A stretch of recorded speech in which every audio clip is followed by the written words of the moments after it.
Part 1. The Doll. I remembered Jim's description of the woman who made her. How could a woman like that make a beautiful doll? My name is Stephen Amony, and I am a doctor. I live and work in London, and I have a house by the River Thames. Everything in this story happened because of a doll. It is a strange story, but true. It began on an October day 3 years ago. I can remember it clearly. The early morning sun was shining on the river when I left my house. I went to buy a copy of the Times, as usual. There was a flower shop on the corner of the road where I lived. I could see the brightly coloured flowers as I reached the corner. I turned into Abbey Lane and continued walking. I was enjoying the warm October sun. After a few minutes, I arrived at the newspaper shop. Suddenly, I remembered that it was a niece's birthday the next week, so I stopped and looked in the shop window. There were games and toys, paper and pens, books and sweets in the window. Most of it has been in that window for years, I thought to myself. I almost decided that there was nothing in the window for my niece. Then I saw a doll. She was half hidden in the corner of the window. She was made of cloth, and she had a painted face. The face was special. It had a lovely, gentle look, but sad eyes. Suddenly, I felt sorry for her, sitting in that crowded window. I know that this sounds strange, but I decided to go inside and to look at her more closely. The shop was owned by a man named Jim Carter. "Good morning, Dr. Amony," he said brightly when I walked in. "Do you want the Times as usual?" "Yes, please, Jim," I replied. "And I need a present for a little girl.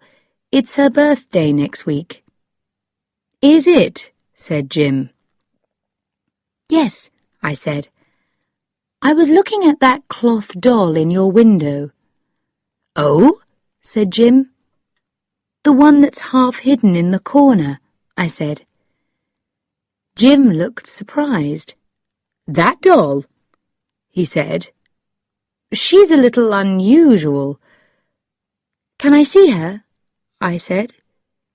"She's also very expensive," he said. He took the doll from the window and gave her to me, and I nearly dropped her in surprise. She was beautifully made. She seemed almost alive. Her dress and other clothes were handmade, not made by a machine. And her face was hand-painted. I could see it clearly now. She's lovely, I thought. She was made with a lot of love. I could see this love in the doll's face. I put her down gently. "How much do you want for her, Jim?" I asked. £12, Dr. Amony," he answered. He saw the surprise in my face and continued, "She's expensive. I did say that, didn't I?" "You did," I agreed. "Dolls like this cost as much as £20 in the centre of London," said Jim. "But I'll tell you what I'll do, Doctor. I'll sell her to you for £11. "Who makes them?" I asked. "I'd like to know something about the person who can make beautiful dolls like this." "The woman has lived in Hardley Street for some years now," said Jim. "She sometimes comes into my shop and she brings me the dolls."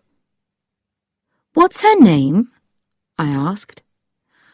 "I'm not sure," Jim answered. "It's something like Calamy." "What's she like?" I said. "She's a tall woman with red hair, and she wears very expensive coats and hats," replied Jim. "But she's got a very serious face. She never says very much when she comes into the shop. I'm honestly always glad when she leaves." He stopped for a minute, and then said, "And I've never seen her smile." I couldn't understand this. How could a woman like that make dolls as beautiful as these? "I'll buy the doll," I said at last. £11 seemed a lot of money for a doll. As I counted out the pound notes, I felt a little silly. Yes, the doll was a present, but I knew the real reason for buying her. I didn't want to leave her in that shop window. I took the doll home and put her in my small bedroom. She seemed to fill the room with her loveliness. I carefully put her into a box. Then I covered the box with brown paper. Later in the afternoon, I went to the post office and posted it to my niece. In the following days, I could not stop thinking about the doll, or about the gentle face and the sad eyes. I remembered Jim's description of the woman who made her. How could a woman like that make a beautiful doll? It was difficult to believe. So who was she? I wanted to know, but the weather got cold and wet. Children in the area became ill, and I was suddenly very busy. I soon forgot about the woman and the doll. One day, a few weeks later, my telephone rang. A woman's voice said, "Is that Dr. Amony?" "Yes, it is," I said. "Do you visit people who can pay for your visit?" the woman asked. "Yes, sometimes," I replied. "How much does it cost?" she asked. The voice sounded unpleasant. The woman seemed to think that money was more important than the sick person. "A visit will cost £5, I replied. "Oh," she said. "But if you really can't pay, then I don't ask for the money," I said. "That's all right," she said. "I can pay £5. "What's your name?" I asked. "Rose Calamit," she answered. "I live in the house next to the cake shop in Hardley Street. My rooms are on the 2nd floor. "I'll be there soon," I told her. I arrived at the house next to the cake shop in Hardley Street 10 minutes later and went up the stairs. They were narrow, dirty, and badly lit. As I reached the top of the stairs, a door opened. "Dr. Amony?" said the unpleasant voice. "Yes," I said. "Please come in," she said. "I'm Rose Calamit." She was a tall woman, between 45 and 50 years old. She had red hair, dark eyes, and a bright, shiny red mouth. We went into the front room. It was a cold, ugly room, and the furniture was cheap and badly made. On the cupboard in the corner were a lot of small glass bottles. Then I saw the dolls. They were hanging from the walls and were thrown carelessly across the bed. Each doll was different, but each one was as beautiful as my doll. It seemed impossible that this rough, unpleasant woman could make them. Rose Calumet looked closely at me. "You're a very young doctor," she said. "I'm older than I look," I said coldly. "You think that I'm too young. Shall I go away again?" She laughed at me. "You don't need to be angry, Doctor," she said. "You're very good-looking for a doctor." "And I'm a very busy doctor," I said. "Are you the person who's ill?" "No, it's my niece," she replied. "She's in the back room. I'll take you to her." Before we went in, I had to know about the dolls. "Do you make these dolls?" I asked. "Yes," she replied. "Why?" I felt very sad. "Oh, I bought one for someone's birthday," I said quietly. She laughed. "And I'm sure that you paid a lot of money for it," she said. She took me to a smaller room at the back and started to open the door. "Mary, it's the doctor," she shouted. Then she pushed the door open wider to let me in. "Don't be surprised when you see her, Doctor," she said loudly. "Her left leg is twisted." The girl, Mary, was sitting in a chair by the window. She heard the woman's words. A look of unhappiness crossed her pale face, and there was pain in her large, dark eyes. I was angry at the red-haired woman. The words were unnecessary. She wanted to hurt the girl. Mary was not more than 25 years old, but I could see immediately that she was very ill. I looked again into those dark eyes. Something inside her is dying, I thought. After that first visit, I always remembered the sweetness in her sad face, her poor, thin body, and her dry, unhealthy hair. But something filled me with happiness. Around her were 3 small tables, and on them were all the necessary things to make the dolls. Brightly coloured paints and pieces of cloth of many different colours and shapes. I soon understood that her twisted leg was not the reason for her illness. I noticed the way that she sat. If I was right, I could make that leg straight. I was almost sure that I was right. "Can you walk, Mary?" I asked after a minute. She looked at me, then looked away. "Yes," she answered quietly. "Please walk to me," I said gently. "Oh, don't," she said. "Don't ask me that." I didn't want her to suffer, but I had to be sure that I was right. "I'm sorry, Mary," I said. "Please try and walk. It's important." She got up from her chair very carefully and moved slowly towards me. I looked closely at her left leg. Yes, I was right.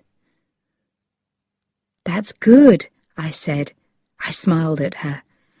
I wanted to show her that I was pleased. I held out my hands to help her. She looked up. Again, I saw the pain and hopelessness in her face. She seemed to be crying out silently to me for help. She lifted her hands towards mine, and then they fell back to her sides. "How long have you been like this, Mary?" I asked. Rose Calumet answered for the girl. "Oh, Mary's had that twisted leg for nearly 10 years now," she said. "But I asked you to come for a different reason. She's ill. I want to know what's wrong with her." Oh, yes, she's ill, I thought. Perhaps she's dying. I knew that immediately. I wanted Rose Calumet to leave the room, but she didn't. She laughed and said, "I'm staying here, Dr. Amony. You look at Mary, then you can tell me what the problem is." When I finished my examination of Mary, I went with Rose into the front room. "It's possible to make her legs straight," I said. "Did you know that? With help, she could walk in—" "Stop!" she shouted loudly. I jumped. "That's enough! You must never say anything about that to her. The best doctors cannot help her. No stupid young man is going to give her hope. If you ever do, you won't come here again. I want to know what's wrong with her. She can't eat or sleep, and she isn't really working. Now tell me, what did you learn from your examination of her?" "I don't know what's wrong with her yet," I replied. "But something is slowly destroying her, I know that. I shall want to see her again soon. I'm going to give her some medicine. It will make her feel stronger. Then I'll call again in a few days." "Don't say anything about making her legs straight," she said. "Do you understand? If you do, I'll get another doctor." "All right," I said. I wanted to be able to visit Mary again, and I thought to myself, perhaps when Mary's feeling better, I can talk to her about her leg. I was ready to leave. I picked up my bag. "These dolls," I said. "Yes," she said. "I thought that you made them," I said. "I do," she said in her unpleasant way. "I draw them. Mary makes them. It stops her thinking about her leg. I don't want her to think about the fact that she'll never marry. She'll never have children." I walked out into the bright October sunshine. I knew that Rose Calumet was lying. I now knew the sweet person who made those special dolls.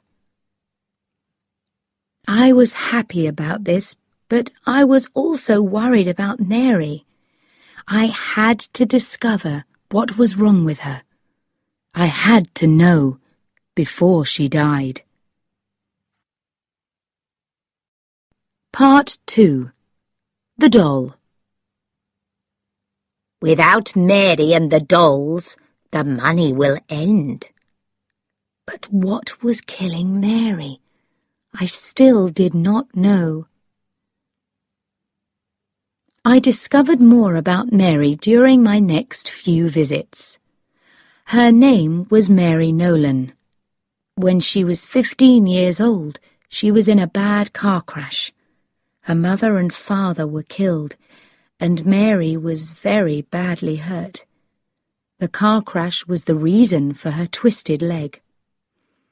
Rose Calumet offered to look after Mary.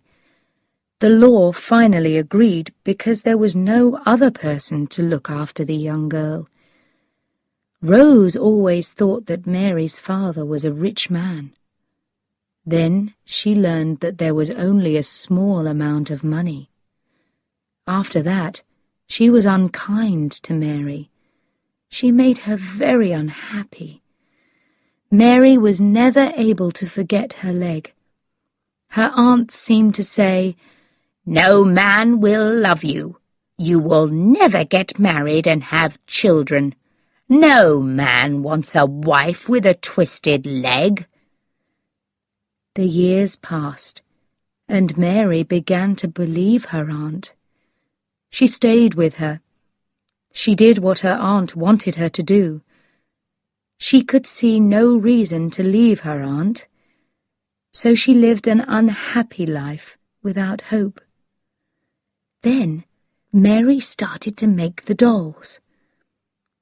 Rose Calumet saw how lovely the dolls were.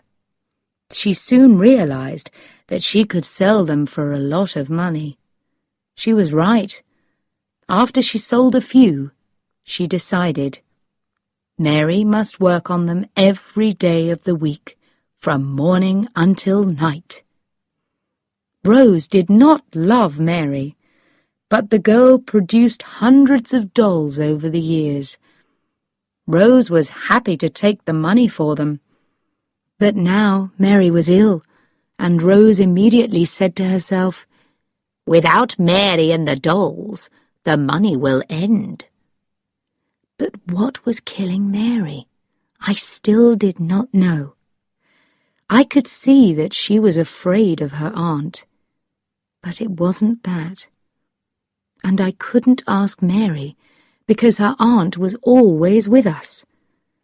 Mary found it difficult to say anything to me with Rose in the room.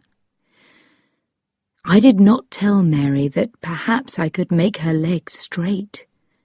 It was more important to discover why she didn't want to continue living.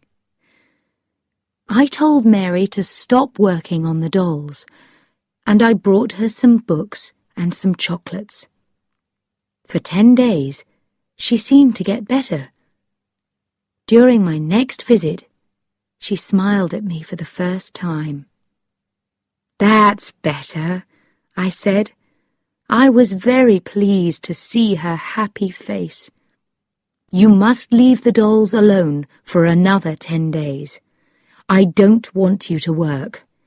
I want you to rest, sleep, and read. Then we'll see." But I could see that Rose was unhappy at these words. When I called again, she was waiting for me in her room. "You don't need to come any more, Dr. Amony," she said coldly. "But Mary must not—" I started to say. "Mary is much better now," she said quickly. "Goodbye, Doctor." My eyes went to the box in the corner of the room. There were 3 new dolls lying on top of it. Their faces were as lovely as ever, but they had the look of death on them. Suddenly, I was frightened for Mary. I knew that Rose Calumet was lying. I wanted to push this woman out of the way and crash through the door and see Mary. But I was a doctor. When doctors are told to leave, they have to go. I still did not know what Mary's problem was, but I guessed that Rose was asking another doctor to call. So sadly, I left. But I couldn't forget Mary. I continued to worry about her in the days that followed. Not long after this, I became ill. It wasn't much at first, but as the days passed, it seemed to get worse. I visited a doctor friend. "I can find nothing wrong with your body," he said. "Perhaps you work too hard." But I knew that this wasn't the reason. I continued to get worse. I didn't want to eat, and I lost weight. I began to look thin and pale. I felt tired, but I didn't sleep well at night. I sometimes dreamed that I saw Mary. She was calling to me for help, while Rose Calumet was holding her in her ugly arms. I thought about Mary all the time. I wasn't able to help her, I thought. She wanted me to help her, and I did nothing. One night, I couldn't sleep at all. I walked up and down my room, thinking about myself and my illness. It seemed that I was suffering from the same illness as Mary. Suddenly, I knew what was wrong. I was in love with Mary Nolan, and because I couldn't look after her, I felt ill and unhappy. I know why Mary's dying, I thought. She's dying because nobody loves her. Nobody in the world is giving her hope for the future. Her mother and father are dead. Her aunt only keeps her because she makes money from Mary's dolls. Mary has no friends, and she feels ugly because of her leg. Her life is empty, except for the dolls. I have to see her. I have to speak to her for a few minutes alone, or she'll be lost to me forever. I thought about this all through the night, and the next morning I telephoned Jim Carter at his shop. "This is Dr. Amony, Jim," I said. "Will you help me?" "I'll do what I can for you, Doctor," Jim said. "You saved my son's life last year, and I'll never forget that. How can I help you?" "Thanks, Jim," I said. "Do you remember Mrs. Rose Calumet, the doll woman?" "Yes, of course," said Jim. "When she comes into your shop again, I want you to telephone me. Then have a long conversation with her," I said. "I need 20 minutes.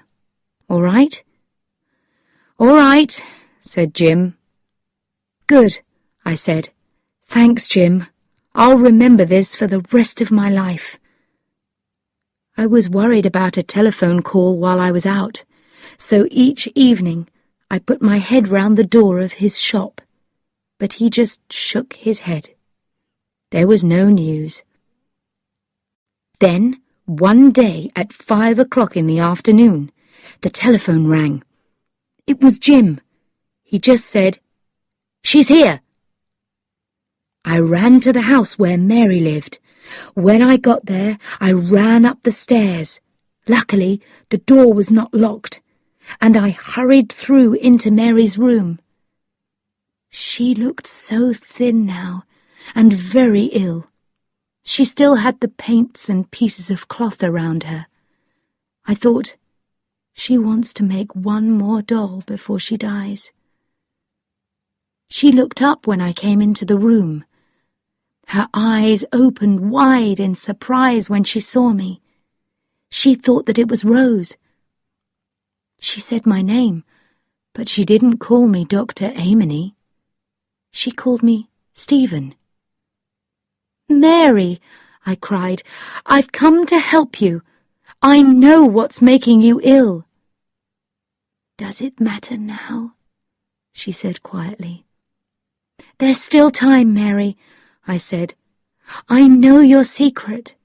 I know how I can make you well, but you must listen to me while I tell you." She just closed her eyes and said quietly, "No, don't say anything, please. Leave me. I don't want to know. The end is near now." I sat down and held her hand. "Mary, please listen to me," I said gently. "When children are growing up, they receive love from their family. Then, when they're older, they can give that love to other people. They give love, and at the same time, they receive kindness, happiness, and hope. Then they have more love that they can give. But you've given your love, Mary, and you've received nothing. Now you have no love that you can give." I was not sure that she could still hear me, but I wanted her to live so much. I had to continue. "It was your aunt," I said. "She took away all your hopes for love and happiness, and later," I continued, "she did a worse thing. She took away your children." I looked at Mary. Have I killed her? I thought. The one person who loves her. Then I felt her small hand move in mine, and her eyes slowly opened. She seemed almost glad to hear these words. This gave me hope. I talked gently. I tried very hard because I wanted her to understand. "Those dolls were your children, Mary," I said. "You thought that you couldn't be a mother, so you made those beautiful dolls. Into each one you put some of your love. You made them gently and carefully, and you loved them like your own children. Then your aunt took each one away, and she gave you nothing. You continued to use all your love. People can die when they have no love left inside them, Mary." I finished speaking, and she moved. She seemed to understand what I was saying. "But you won't die, Mary," I cried, "because I love you. Do you hear me? I love you, and I can't live without you." "Love me?"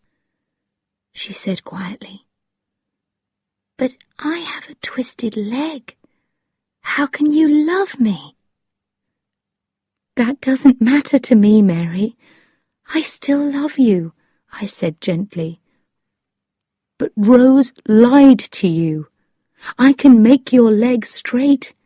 In a year, you'll walk like every other girl." I saw tears of happiness in her eyes. She smiled and put her arms out to me. I took her up in my arms, and she held me. I put my coat round her to keep her warm. Then I carried her across the room. Suddenly, we heard the front door shut, and the sound of running footsteps. Then Mary's door crashed open as an angry Rose Calumet came into the room. Mary started to shake with fear. She hid her face in my neck. But Rose was too late. She could do nothing now, and she knew it. She did not speak a word when I walked past her. I held Mary close to me. I went out of her front door, down the stairs and into the street. Outside the sun shone and the sky was blue. Children played happily and noisily in the street as I carried Mary home. That was 3 years ago. As I write this, Mary is playing with our son. Our second child will arrive in a few weeks. Mary doesn't make the dolls now. She doesn't need to make them. But I silently thank the day when I first fell in love with the beautiful doll in Jim Carter's shop window.